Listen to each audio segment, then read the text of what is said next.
Welcome to the Weekend Review, the show that brings you up to date on the week that was. Here are the top stories. Government hikes diesel prices and announces other reforms.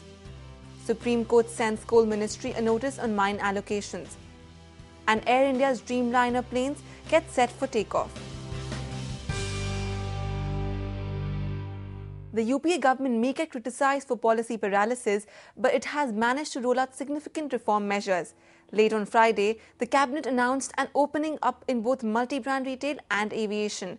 It will now allow 51% FDI in multi-brand retail, and foreign airlines will be able to invest up to 49% in domestic carriers. Of course, the proposals come with some caveats. For instance, foreign retail chains will have to bring in at least $100 million in back-end infrastructure. They'll also have to source 30% of their input materials from small-scale industries. And the government took another much-awaited reform decision on Thursday, though it's one that's likely to provoke strong opposition.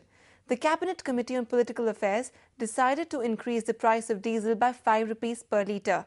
It also capped the limit for subsidised gas to 6 cylinders per family.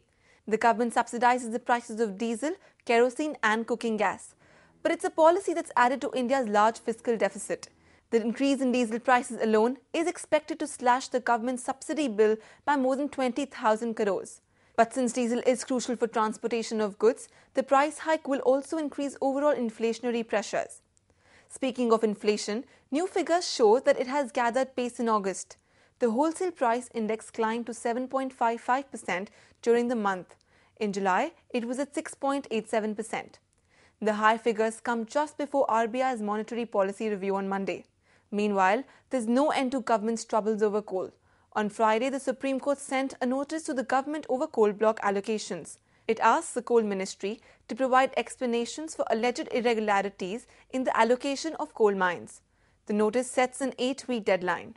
The Supreme Court's notice came after a PIL that asked for nearly 200 coal block allocations to be cancelled.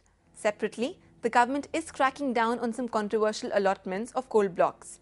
On Thursday, the Coal Ministry cancelled 4 such allotments. The blocks in question include the Brahmadan mines in Jharkhand, run by Castro Mining. In Maharashtra, the Varora blocks allocated to field mining in Ispat were cancelled. And the Coal Ministry also cancelled 3 blocks in Maharashtra that were given to Virangana Steels. The government has also encashed the bank guarantee from Virangana's blocks. Moving on to other news, Air India has bought insurance for more than 120 of its aircrafts. We've learned that it selected government-owned New India Assurance for this deal. The insurance will cost it $10.5 billion. That means a premium of $24 million every year. Air India seems to have bagged a 7% discount in its premium because of its safety record.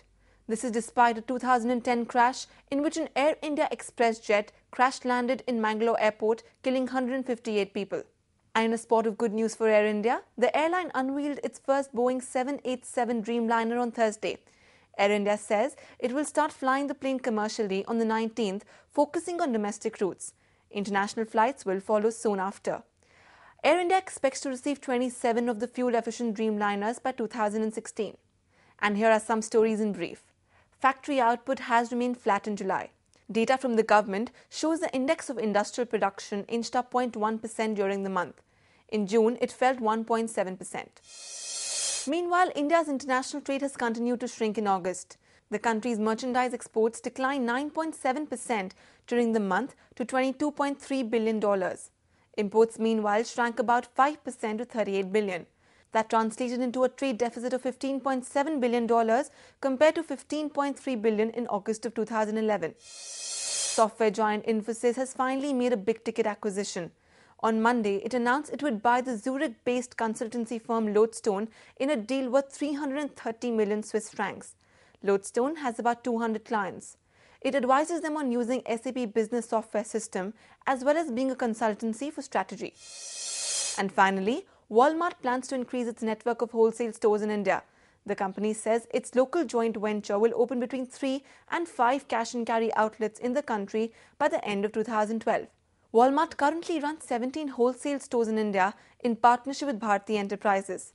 And that's all we have for you. Thanks for watching.